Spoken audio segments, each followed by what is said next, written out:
E aí, já se inscreveu? Não? Então inscreva-se e receba uma notificação a cada novo vídeo. Deus abençoe!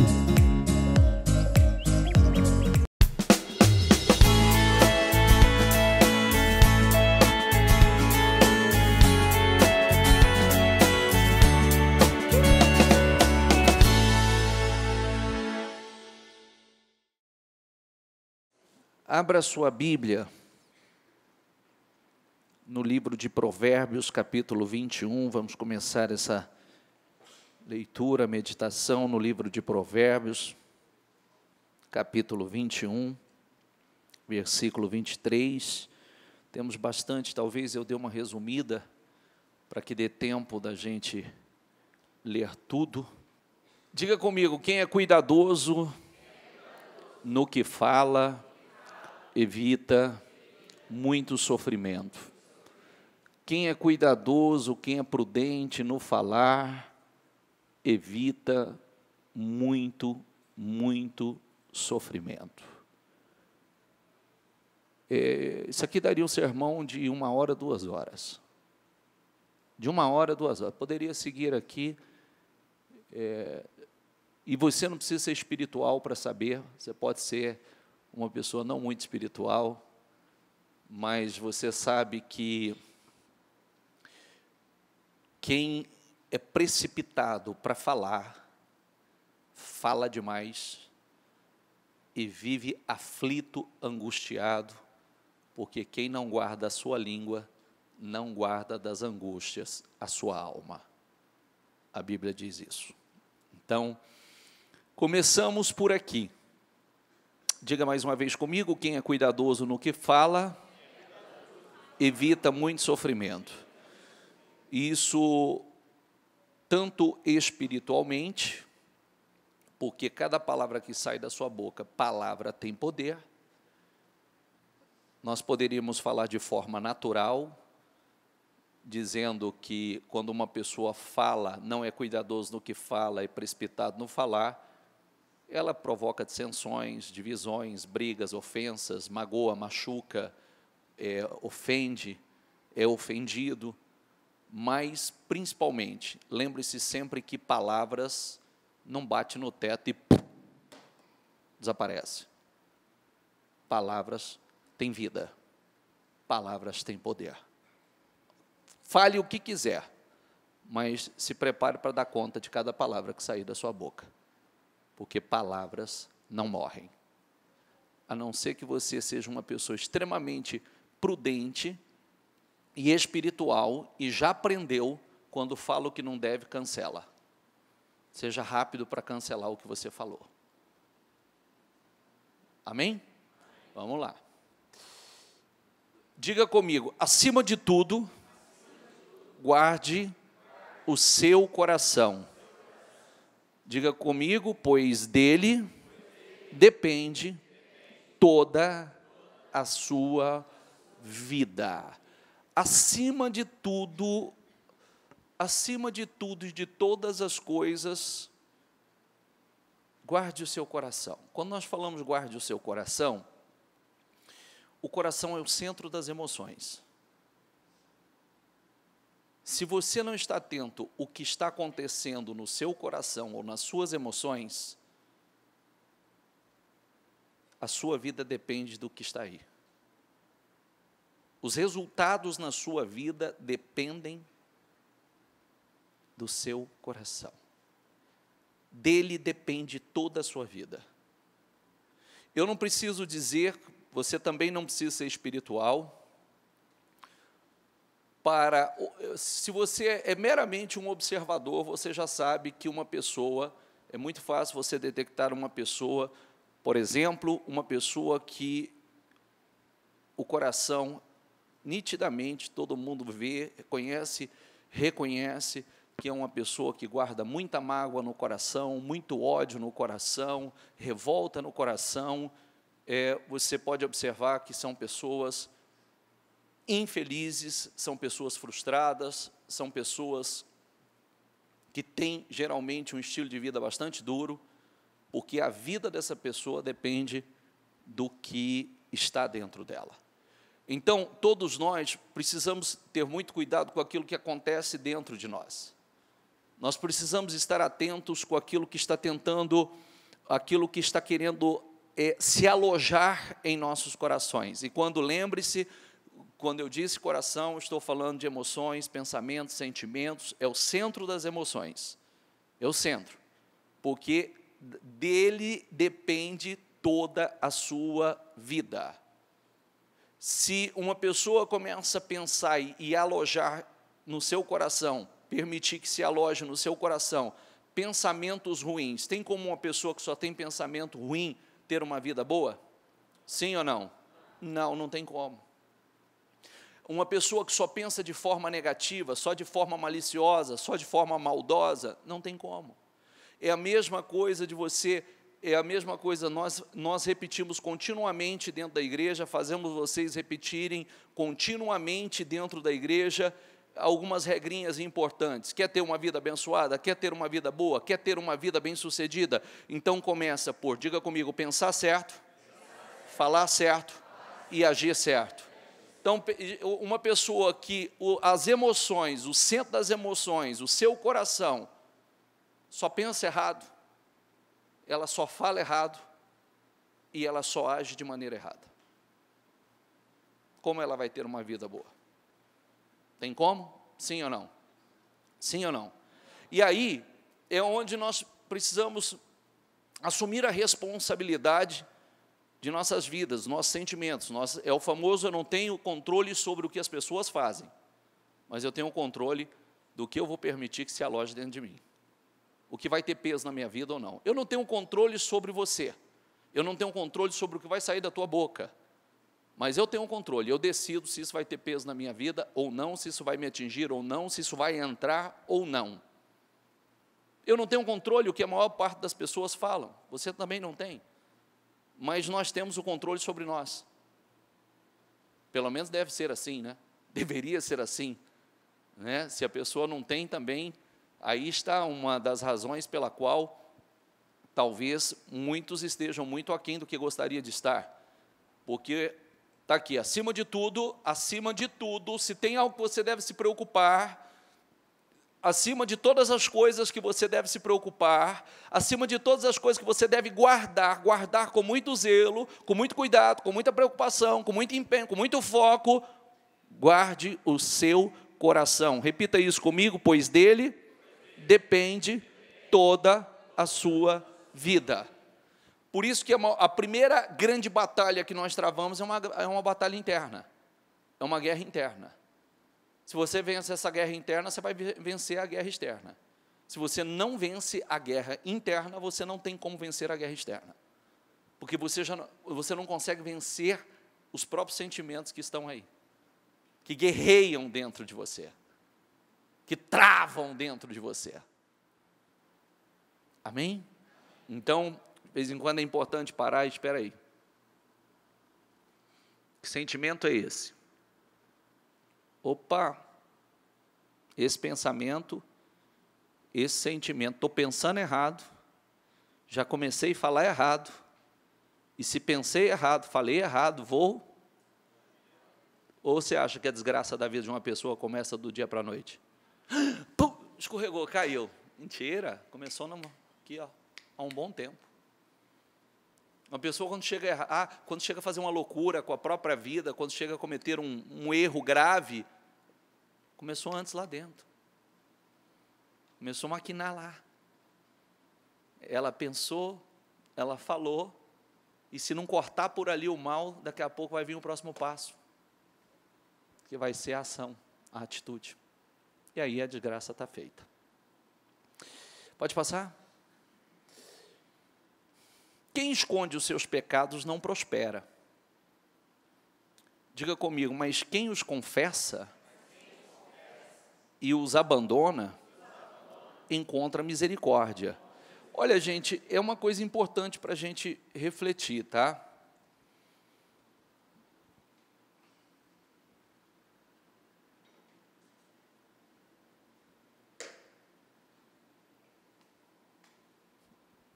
Tem como esconder esse líquido que está aqui dentro? Sim ou não? Tem como eu dizer assim para você, não tem nada nesse copo.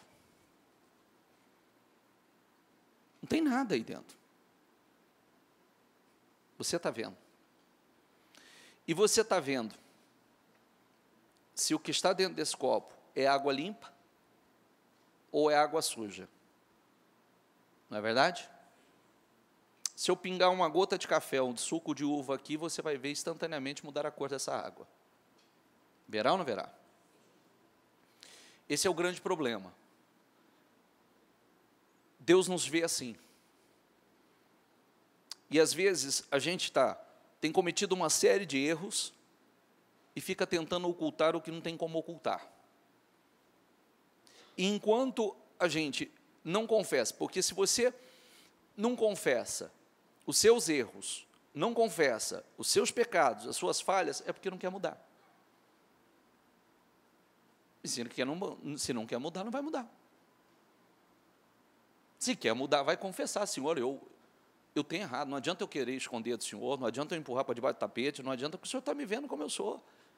Estou aqui para esconder nada do Senhor, não. Eu estou aqui para dizer ao Senhor que eu errei, tenho errado, e não estou conformado com isso, não aceito isso para a minha vida, eu quero uma mudança. Eu preciso de ajuda, porque eu quero ser uma pessoa diferente, eu quero resultados diferentes, eu quero ser uma nova criatura, eu quero um espírito novo, quero uma mente nova, eu quero uma vida nova. Me ajuda. Quem confessa e abandona, encontra misericórdia. Isso começa por nós mesmos. Às vezes, tem pecados que nós cometemos contra nós mesmos, como, por exemplo, a pessoa extremamente orgulhosa, ela não reconhece absolutamente nada, ela não reconhece os seus erros, não reconhece suas falhas, e não reconhece, inclusive, coisas que ela poderia ser ajudada, auxiliada para aprender, evoluir, crescer, ela não confessa nem que ela não sabe. Ela prefere ocultar aquilo, ela prefere atacar, né, se defender atacando, do que dizer, não, eu não sei fazer mesmo, eu não sei, eu preciso de ajuda, eu quero crescer, eu quero evoluir, eu não nasci sabendo, e eu preciso, eu sou humilde para dizer que eu não preciso. Às vezes a pessoa comete contra ela mesma. Não confessa, não abandona, não encontra misericórdia. E isso, a quem estaríamos ou estamos enganando? Responde essa pergunta, por favor. A nós, porque vida eu só tenho essa. Eu só tenho essa, eu estou enganando a mim mesmo. E eu preciso ser verdadeiro comigo. Eu preciso ser verdadeiro comigo, honesto comigo. Porque não adianta eu esperar a honestidade dos outros ou que as pessoas sejam verdadeiras se eu mesmo não sou. Amém? Eu estou lendo tudo isso com você, que nós vamos chegar num ponto aqui, já, e vamos meditar,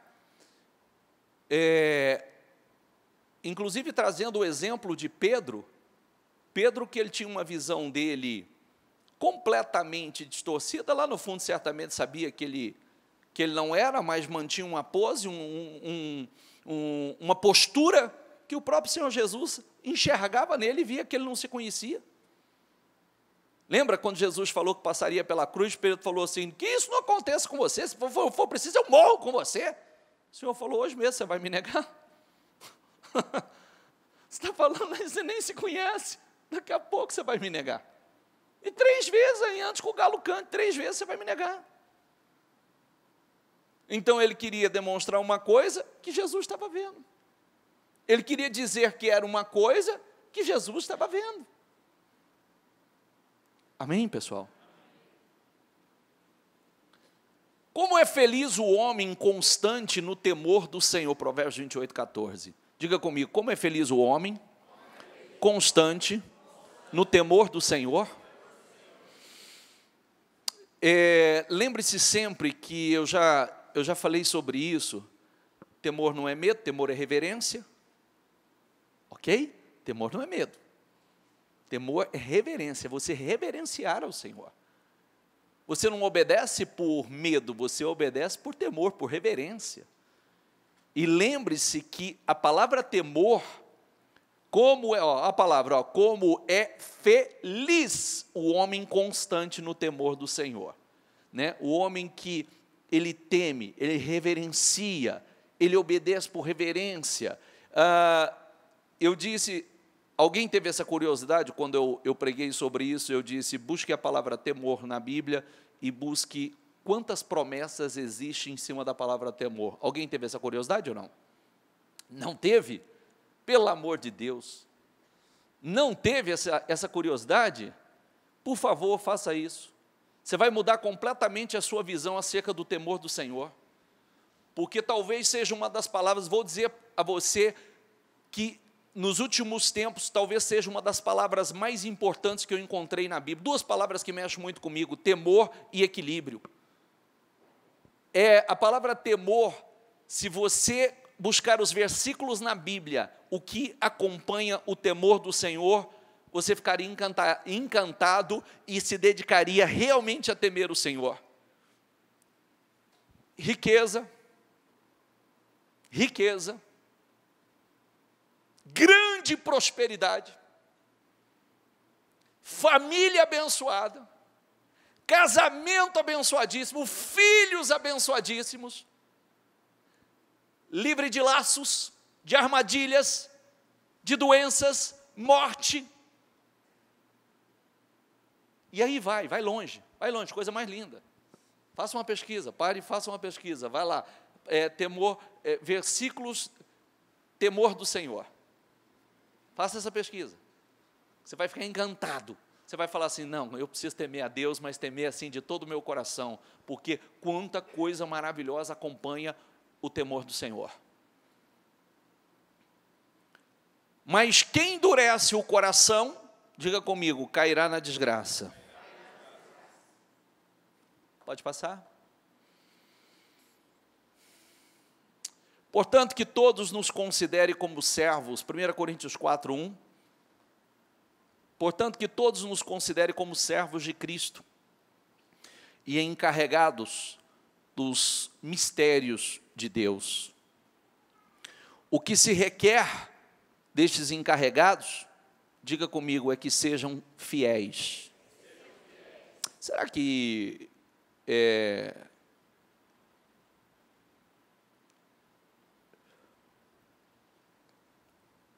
quando você pensa na palavra fiel, é muito simples. Você olha para mim e o que você espera de um homem como eu? Que tipo de santidade, de fidelidade? Que tipo de postura, de comportamento você espera de um homem como eu? Não há uma cobrança bastante pesada em cima de uma pessoa como eu? Sim ou não? Todo mundo pode errar. O seu filho pode errar. Se o meu filho errar, ele tem um peso diferente. É verdade ou não é? Seu filho pode fazer ele pode cometer um erro ali que todo mundo olha e fala, ô menino, se o meu cometer, olha lá, ó, filho do bispo, onde já se viu, que coisa louca. Ok.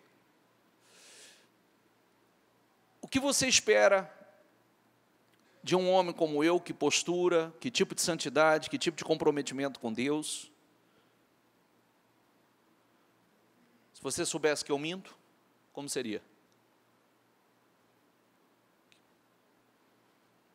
Se você soubesse que eu sou uma pessoa que não tem caráter, como seria?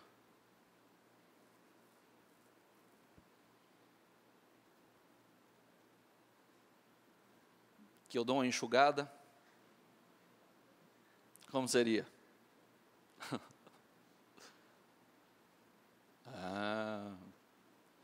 Ok. Só que o que eu quero dizer a você é o seguinte. Estou mostrando isso porque a gente já tem um padrão que a gente estabelece, né? Um padrão de santidade, de uma vida correta, de uma vida espiritual. Não é verdade? Só que a minha santidade não é diferente da sua santidade. Não pense você que é mais cobrado. Sim, sou mais cobrado porque eu tenho responsabilidade sobre a tua vida também. Eu tenho que dar conta da minha alma e eu tenho que dar conta da sua alma. Eu serei cobrado pela minha e serei cobrado pela sua. Só que o meu estilo de vida, o seu estilo de vida não é muito diferente do meu, não. É bem semelhante. A cobrança de fidelidade, porque sacerdotes, eu sou e você também. Nós somos sacerdotes. Hoje, nós somos sacerdotes. Nós somos ministros. Estamos dentro de uma hierarquia, mas todos nós somos. Então, o que se requer desses encarregados é que sejam fiéis. A fidelidade que é cobrada de mim também é cobrada de você. Em posições talvez diferentes, mas é cobrada de mim e de você. Porque para o mesmo lugar que eu quero ir, é o que você quer ir. E os mesmos requisitos para que eu entre nesse lugar é os mesmos para você. As mesmas exigências para mim são as mesmas para você. Então, muitas vezes a gente olha para alguém e diz assim, nossa, mas ele, porque não sei o quê, quando deveria, peraí, deixa eu me examinar primeiro, deixa eu me analisar primeiro, ver como eu estou. Ele está nas mãos de Deus. Que Ele dê conta dos atos dele, que eu preciso dar dos meus. Entende? Porque cada um tem que dar conta da sua própria vida. Cada um. E já dá trabalho demais, né? Sim ou não? Porque quando nós usamos esse termo lá fora, que cada um cuide de sua vida, dê conta da sua vida. Mas não se esqueça que, primeiramente, essa colocação ela é espiritual. Você vai ter que dar conta da sua diante de Deus. Então, primeiro, nós precisamos nos examinar. Nós precisamos ser exigentes conosco. Cobrar de nós. Não adianta eu cobrar o que eu não faço. Não adianta eu exigir o que eu não faço. E requer-se que nós sejamos fiéis. Eu e você. Ô, bispo, pastor, hein? Pastor, ó o pastor. Não, essa atitude não espera. Não se espera de cristão. Não é só de pastor, não. Não é só de pastor, não. Porque para o mesmo lugar, a diferença é o tipo de punição. A Bíblia diz que uns serão com muitos açoites, outros com poucos açoites, mas todos serão corrigidos. Todos nós. Quem sabia o que fazer e não fez, será com muitos açoites. Quem não sabia e fez errado, será com poucos açoites, mas será. Pode passar. Pode passar. Aliás, volta, por favor. Fizeram de ouro puro o diadema sagrado e gravaram nele como se grava um selo. Diga comigo, consagrado ao Senhor. Antigamente, os homens santos, as pessoas santas, consagradas, usavam como se fosse um diadema na cabeça, como se fosse uma coroa, que tinha esse propósito. Esse propósito, mostrar que este era um consagrado ao Senhor. É diferente hoje? Não. em nossa maneira de viver, conduzir, o nosso estilo de vida, de falar, de se comunicar, de agir, é como se esse diadema estivesse aí, todo mundo olhando. Ali há um consagrado. Ali há um separado.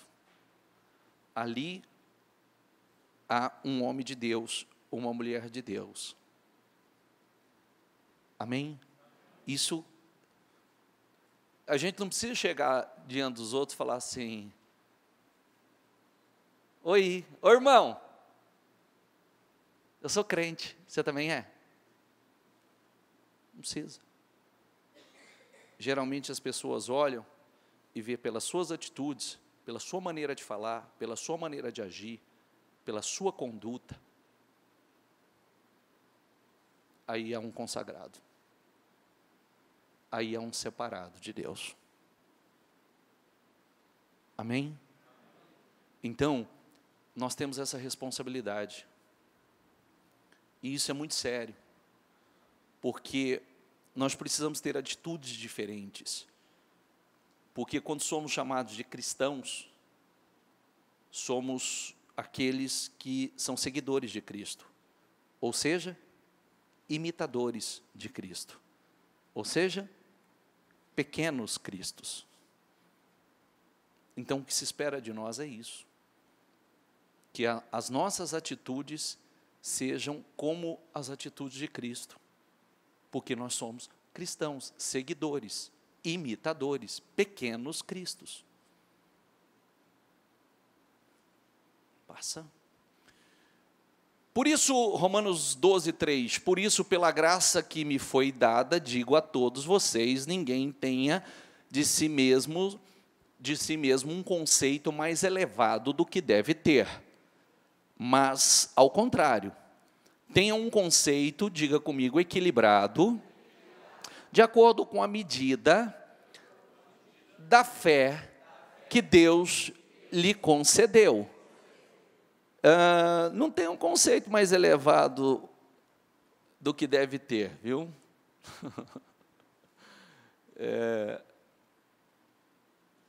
E esse conceito está muito relacionado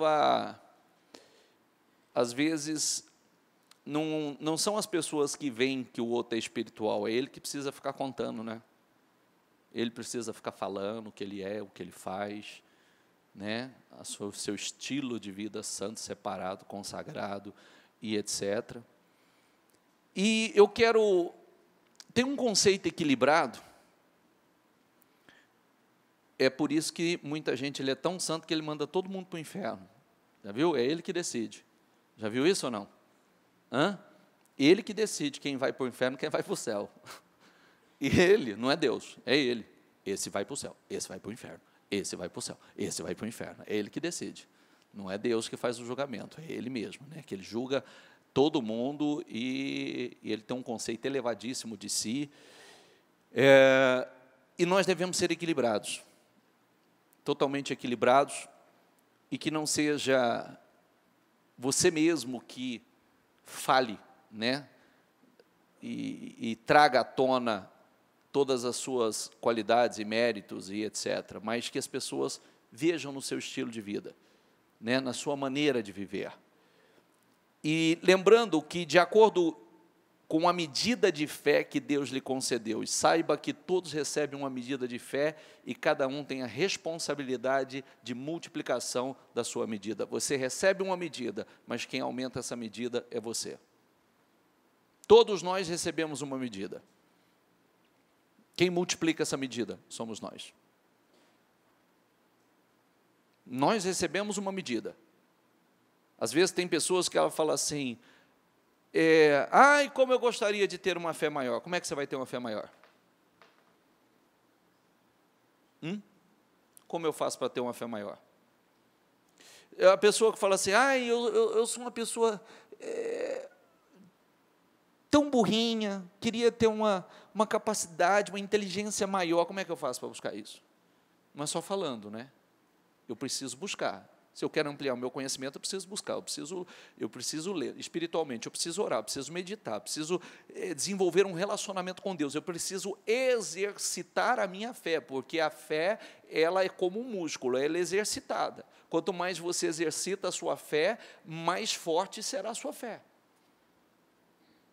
Mais exercitada será a sua fé. A fé é exercitada. Tem que ser exercitada. Senão ela não aumenta. Mateus 26, 31. Então Jesus disse: ainda esta noite todos vocês me abandonarão, pois está escrito: ferirei o pastor e as ovelhas do rebanho serão dispersas. Mas depois de ressuscitar, irei adiante de vocês para a Galiléia. Pedro respondeu: ainda que todos te abandonem, eu nunca te abandonarei. Aí, vamos lá. Respondeu Jesus: asseguro-lhe que ainda esta noite, antes que o galo cante, 3 vezes você me negará. Aqui mostra, é uma coisa bastante interessante, né? Pedro, ele tinha uma imagem, não se conhecia. Tinha uma imagem que não era real, dele mesmo. E observe que Jesus já enxergava isso, já via isso. Você vê que ele falou com tanta convicção, com tanta força: ainda que todos te abandonem, eu nunca te abandonarei. O Senhor disse: seguro-lhe que ainda esta noite, antes que o galo cante 3 vezes, você me negará. E mais, quer ver? E ele queria mostrar uma força, uma coragem, uma fidelidade, uma lealdade que não existia, que não era verdadeira. E Jesus sabia também. Mas Pedro declarou: mesmo que seja preciso que eu morra contigo, nunca te negarei. Quantas pessoas são Pedros ainda dentro da igreja? Não, porque se o senhor coisar, eu serei fiel, eu não te deixo nunca. Nunca. Eu nunca vou te deixar, eu nunca vou, até a primeira tempestade. Ou até a primeira pressão. Ou até o primeiro problema, ou até a primeira luta, ou até a primeira decepção. E todos os outros discípulos disseram, diga comigo ali, todo mundo, não, e nós morremos juntos. A famosa gíria de hoje, né? Estamos juntos. Estamos juntos, né? Estamos juntos. A hora que já chegaram e pegaram Jesus, fez assim, ó, desapareceu todo mundo. E aí, olha aqui, vamos seguir. Pedro estava sentado no pátio e uma criada, aproximando-se dele, disse: você também estava com Jesus, o Galileu. Mas ele negou diante de todos, dizendo: não sei do que você está falando. Espera aí, não foi nenhuma autoridade, foi uma criada.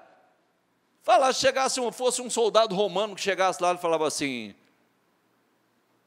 te conheço, hein? Você estava junto com ele. Tudo bem, foi uma criada. Foi uma criada.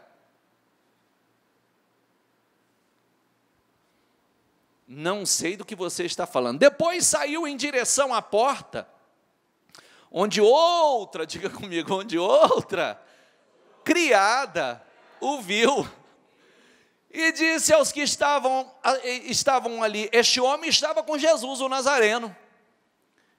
Diga comigo, ele jurando, o negou outra vez: não conheço esse homem. Morri, hein? Você viu? Não se conhecia, era medroso, era covarde, não era fiel como dizia.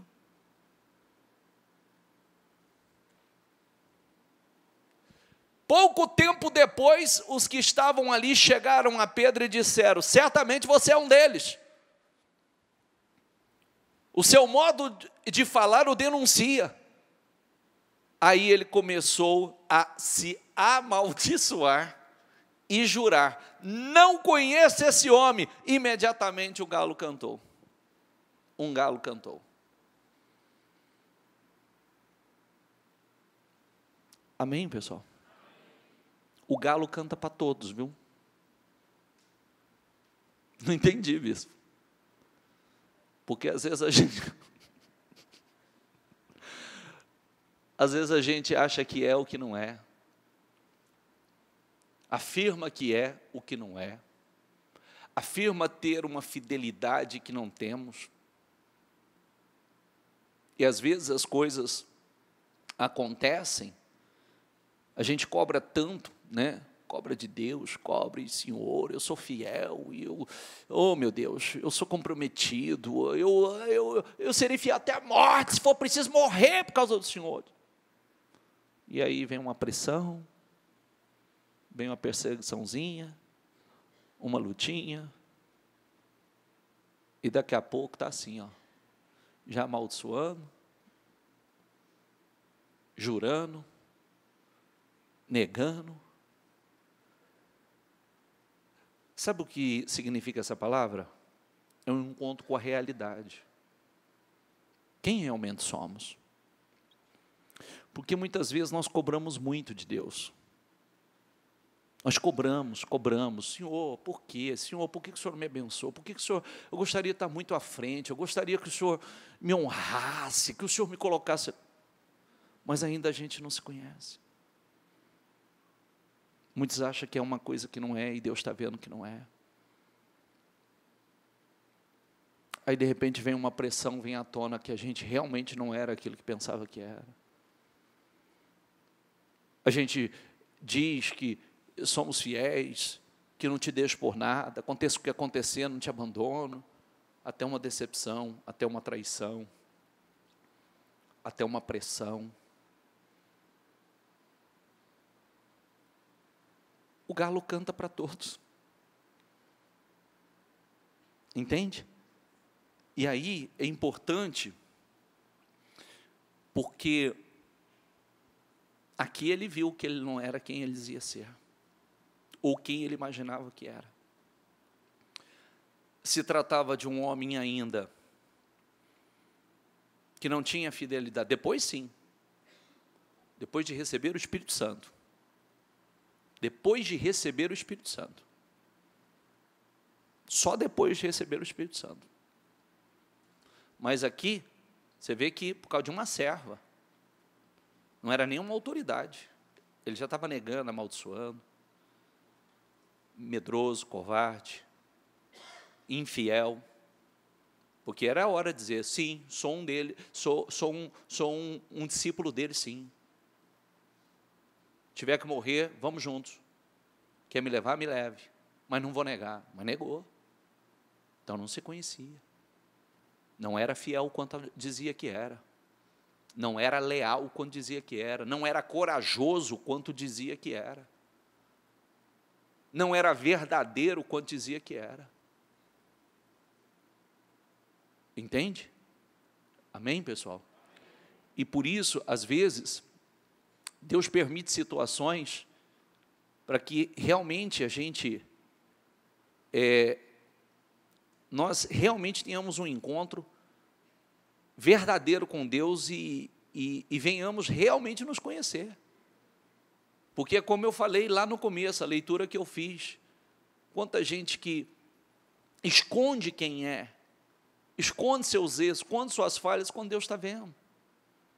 Não deveria confessar e dizer: não, aqui, Pedro deveria era dizer: não, Senhor, eu preciso de ajuda, preciso do teu Espírito, eu sou covarde, eu sou medroso, eu ainda não sou esse homem que o Senhor precisa que eu seja.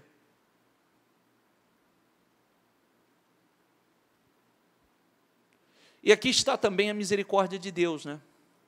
O amor de Deus e um ensinamento que nós aprendemos com o Senhor Jesus, preciosíssimo. que Jesus poderia ter olhado para esse cara agora e dito assim: passou a tua oportunidade. É com esse tipo de homem que eu vou iniciar a minha igreja? Não. Mas Jesus olhou, o Senhor viu e soube entender a fraqueza, perdoou e deu uma nova chance. Porque aqui é uma traição. Sim ou não? Ele foi negado. Não, não conheço, nunca vi esse homem. Se amaldiçoou, negou, jurou.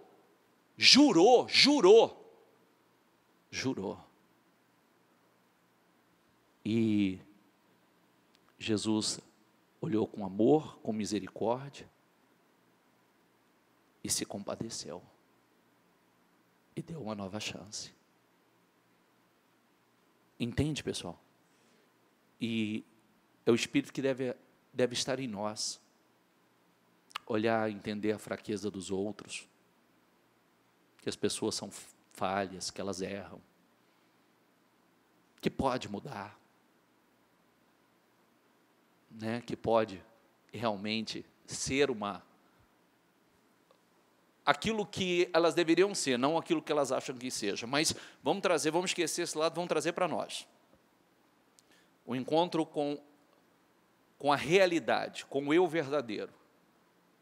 Porque muitas vezes dizemos: eu sou fiel, eu sou uma pessoa leal, eu não te deixo por nada, até a primeira perseguição. Na pressão vem à tona quem somos. Na pressão vem à tona qual a qualidade da nossa fé, que espírito está em nós, qual a qualidade da fé que vivemos e praticamos. Amém? Estou terminando. Então Pedro se lembrou da palavra que Jesus tinha dito: antes que o galo cante, você me negará 3 vezes. E saindo dali, chorou amargamente. Por que chorou amargamente? Porque ele conseguiu ali enxergar quem ele era realmente. O medroso, o covarde, o infiel, tudo ao contrário da imagem que ele tentava transmitir a Jesus. Não, conta comigo, pode confiar em mim, pode confiar. Se o senhor morrer, eu morro junto. Né? Está ali. Então ali ele chorou amargamente. E ainda bem, né, que chorou amargamente. Ele reconheceu, viu, porque Judas não viu. Judas não reconheceu. Aliás, reconheceu, mas pagou com a vida. Já era tarde demais. Jesus continuou, Lucas 15, 11, última leitura que eu vou fazer. Um homem tinha 2 filhos. O mais novo disse ao seu pai: pai, quero a minha parte da herança. Assim ele repartiu sua propriedade entre eles. Você sabe que passagem é essa, gente? Filho pródigo, né? Então, mas parece que o filho pródigo é o protagonista dela. Não, mas não é, é o pai. Quero a minha parte da herança. Pode voltar ali. Assim, sem questionamento algum, repartiu a sua propriedade entre eles. Não muito tempo depois, o filho mais novo reuniu tudo o que tinha e foi para uma região distante. Diga comigo: saiu da casa do pai, da proteção do pai, da direção do pai.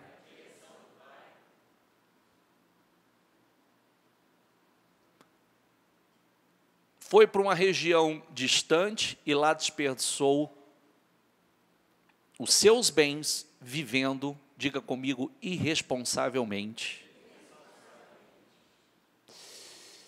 Depois de ter gasto tudo, houve uma grande fome em toda aquela região. Isso é muito importante, porque não está aqui por acaso essa referência. Como somos abençoados na casa do Pai, como somos cuidados, o que nós pedimos, o Pai nos dá, mas você tem a liberdade, você é quem vai escolher que estilo de vida e como você vai viver a sua vida. Eu sempre digo, nunca culpe a Deus pelas suas escolhas.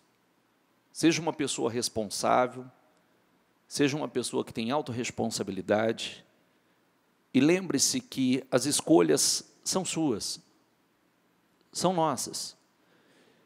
Isso eu vejo continuamente acontecendo, pessoas que são tão abençoadas, pessoas que, enquanto estão envolvidas, num relacionamento de intimidade com Deus, na casa do Pai, debaixo da proteção, cuidado, sendo abençoado, prosperidade, abundância, enfim, e de repente, depois de abençoado,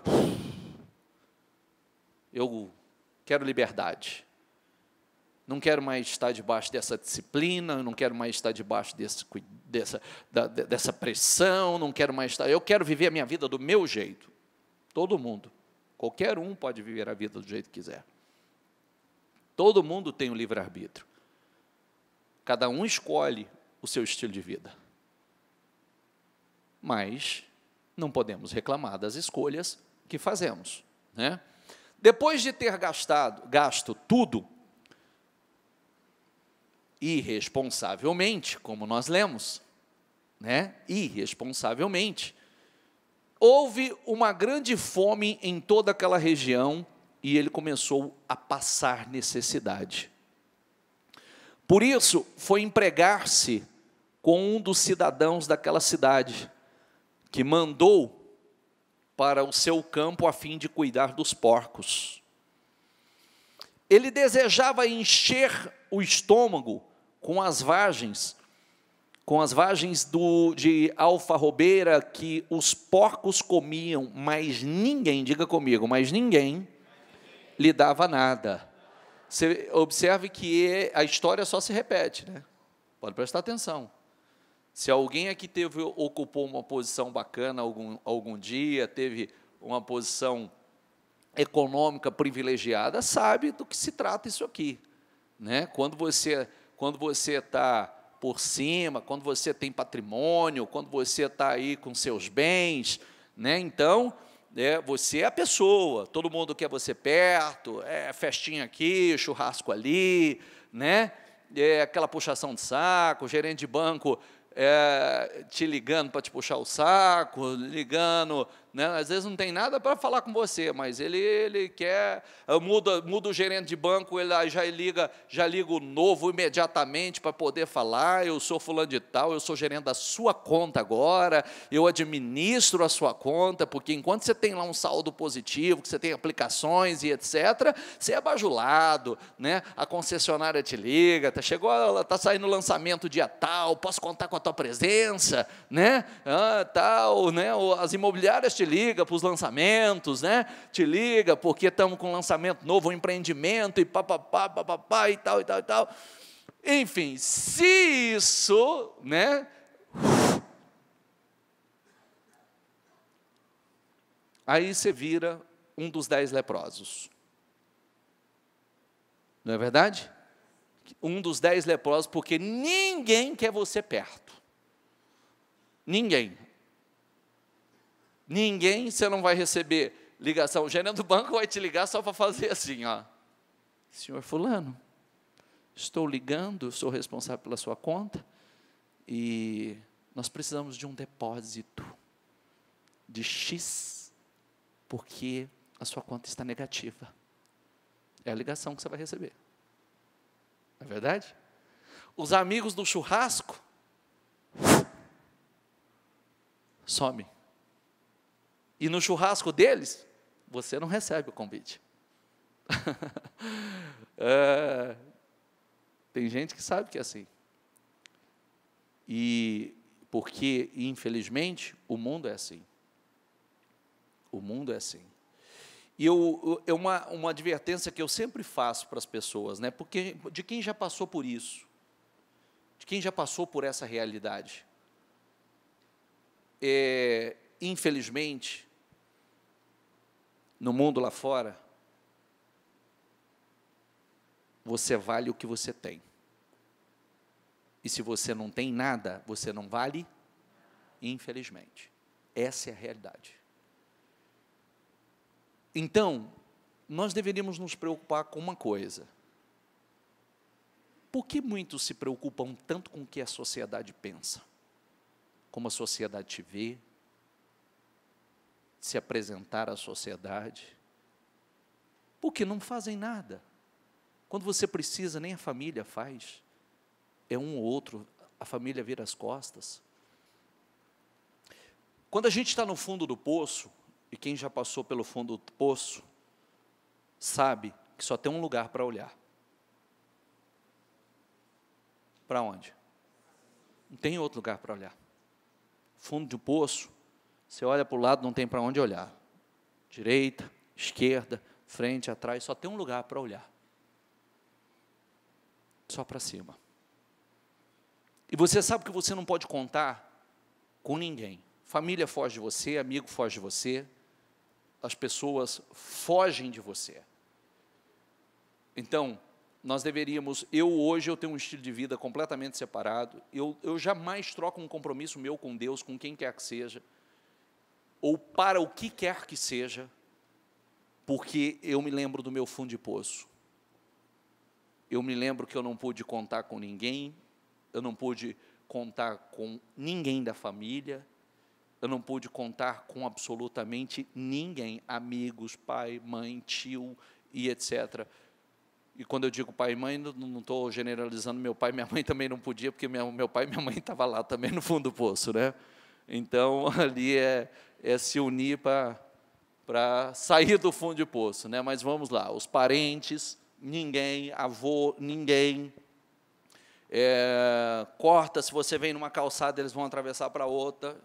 Eu tenho isso registrado na minha memória. Um dia eu estava vindo numa calçada, eu tinha uma tia que estava vindo na calçada, minha tia correu para o outro lado. Enfim, mas também não tem problema nenhum. Isso só serve para fortalecer aquilo que nós estamos falando. Você só tem a Deus. Você deve se preocupar com o que Deus pensa em agradar a Deus, porque quando você está no fundo do poço, você só tem Ele, e mais ninguém. Então, esse relacionamento e essa experiência que nós temos no fundo do poço, ela deve ser levada para a vida. Para a vida. Porque é o único que realmente você pode contar. É o único que vai te estender as mãos e te tirar de lá. E aqui está o exemplo, né? Esse jovem perdeu tudo de forma irresponsável, só gastando no que não deveria, se divertindo e alimentando a sua carne. Quando ele perdeu tudo, ele foi arrumar emprego, um emprego para um judeu humilhante, porque cuidar de porco é algo impuro, é um animal impuro no judaísmo. E mais, ele queria comer da comida do porco, tamanha a fome. Ele desejava se alimentar com a comida, com o alimento que os porcos se alimentavam. Diga comigo, mas ninguém lhe dava nada. É assim que acontece. E aí, olha o próximo versículo. Lê aquela palavra ali, ó. Eu amo essa palavra. Porque ele, quando achou que ele tinha muito discernimento, que ele era o bichão, que ele era o sábio, ele estava fora de si. Estou com dinheiro no bolso, tem propriedade, tem fazenda, meu pai me deu propriedade, me deu rebanho, eu tenho muito, e agora eu vou viver minha vida do meu jeito, da minha maneira. Estava fora de si.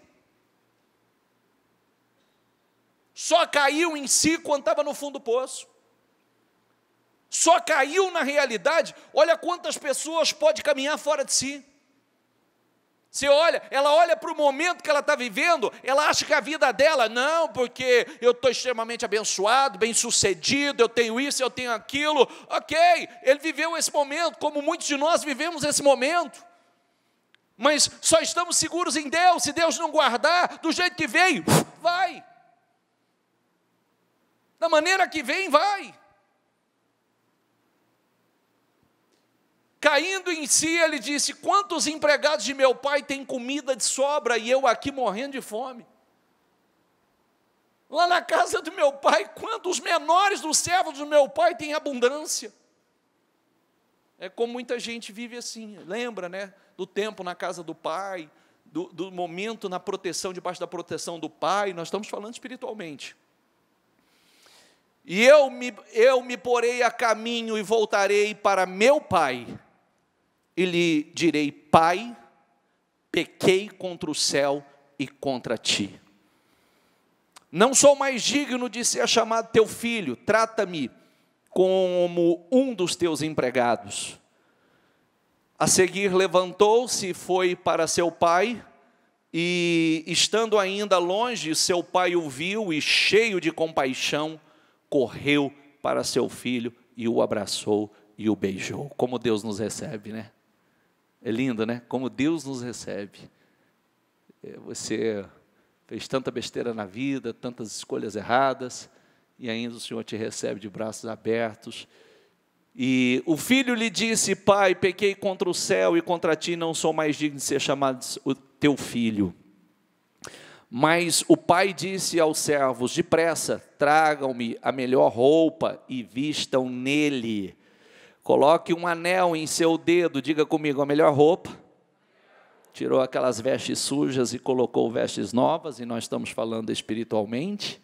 As vestes do pecado, e colocou vestes limpas, novas, brancas, um anel, uma nova aliança, e em seu dedo calçados em seus pés. Tragam o novilho gordo e matem-no. Vamos fazer uma festa e alegrar-nos. Pois este meu filho, diga comigo, estava morto e voltou à vida. Estava perdido e foi achado. E começaram a festejar o seu regresso. Quer dizer, estava perdido, estava morto, e agora foi achado. Amém, pessoal? Nós precisamos, lembre-se sempre, parece uma história religiosa, história real, verdadeira, está cheio aí. O problema da Bíblia é que as pessoas acham que é um livro de história, de histórias verídicas que se repetem a cada dia. A cada dia, só muda os personagens. Só os personagens. E isso é para realmente abrir os nossos olhos, realmente olharmos para nós e buscar do Espírito Santo quem somos realmente, quem verdadeiramente somos. Porque de repente nós estamos igual Pedro, achamos que somos, eu sou fiel, sou leal, sou verdadeiro, não te deixo por nada, não te largo por nada, se preciso morrer, eu vou. Até a primeira pressão. A primeira pressão vem à tona quem somos, que tipo de fé, que qualidade.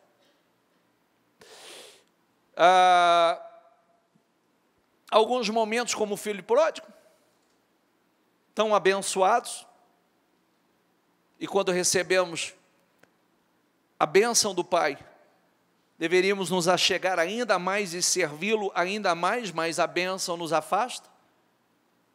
Acreditamos que agora eu quero viver minha vida, eu quero liberdade, eu quero viver do meu jeito, da minha maneira, e uma liberdade que escraviza, que traz tanta dor, tanto sofrimento, como está cheio de pessoas, muitos já passaram por isso, tem muitos aqui que certamente se identificam muito com essa palavra, outros servem de alerta, porque quando nós recebemos todas as bênçãos que o Pai tem derramado sobre nós, é para que nós possamos servi-lo melhor e não ir gastar de forma irresponsável lá fora, como está escrito ali.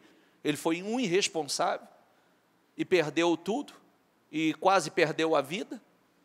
passou por uma situação de desejar comer o que os porcos comiam, mas caindo em si, disse: tornarei para a casa de meu pai. Quantos servos de meu pai têm abundância? Isso é uma mensagem importantíssima para cada um de nós, para refletirmos quem somos, como estamos, guardar o nosso coração, porque a minha vida, a sua vida depende daquilo que está aqui dentro. Nós entendemos melhor aqui, quando certamente ele já pediu aquilo ao Pai, ele já pediu com a intenção de sumir, ir para um lugar distante e fazer tudo que ele fez. Por que o Pai deu? Livre-arbítrio para cada um. Liberdade de escolha. Você tem liberdade. Diga comigo: todas as coisas me são lícitas, mas nem todas me convêm. Você precisa saber o que não te convém. Nós precisamos saber o que não nos convém. Eu posso fazer o que eu quiser. Eu preciso ter discernimento. O que não me convém fazer. Amém? Fique em pé, por favor, para a gente não estender mais. Com seus olhos fechados, se você puder, coloque a mão no seu coração e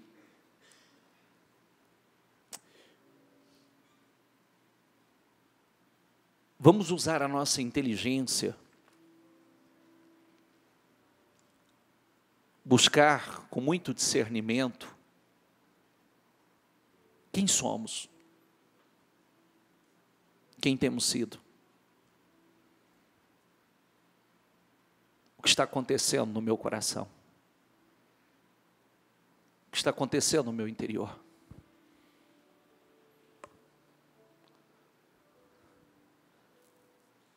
Pedro se enxergava de maneira distorcida. Ele não sabia verdadeiramente quem ele era. Ele achava que ele era um quando Jesus ouvia perfeitamente como ele era. Perfeitamente. Quando o Senhor Jesus disse que passaria pela crucificação, pela cruz, que seria morto, ele respondeu com aquela autoridade, com aquela força.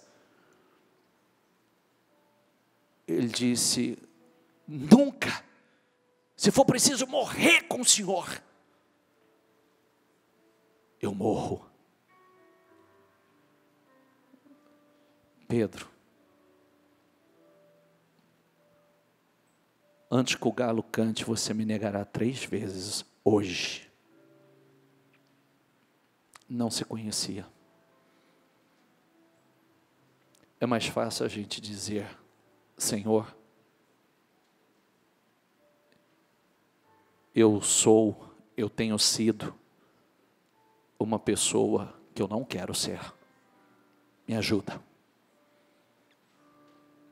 Eu não quero viver enganado, enganando a mim mesmo. Enganando a mim mesmo. Porque eu não engano o Senhor. O Senhor me vê literalmente como eu sou. Me ajude a vencer, me libertar da cegueira, a me libertar da minha incredulidade, a me libertar dos meus medos, das minhas dúvidas, dos meus traumas, das minhas fraquezas, da minha covardia. Me ajude a me libertar de sentimentos que eu carrego dentro de mim que eu não quero carregar. Me ajude a me libertar das minhas frustrações. Me ajude a me libertar dos meus maus pensamentos, dos meus maus desejos e sentimentos.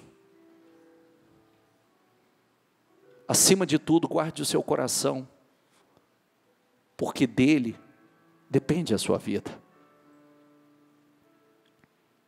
E não é a gente tentando esconder, e sim confessando, assumindo e buscando a mudança. Aí está o segredo. O galo canta para todos nós. Quando o galo cantou a terceira vez, Pedro chorou amargamente. Que maravilha, sabe por quê? Porque aquele choro, ele teve um encontro com ele mesmo. Ele teve um encontro com o verdadeiro Pedro. E ali estava nascendo um novo Pedro, que Jesus pôde usar depois de forma tão extraordinária, que se tornou um instrumento tão glorioso, né? Um instrumento nas mãos de Deus extraordinário. É isso. Às vezes, quando a gente carrega, aquilo faz tão mal a nós, sentimentos, pensamentos. Quando a gente se liberta, assume, reconhece, nós damos condições a Deus de nos ajudar e nos usar de uma forma tão gloriosa, fazer de nós um instrumento nas suas mãos, um canal de bênção na vida das pessoas.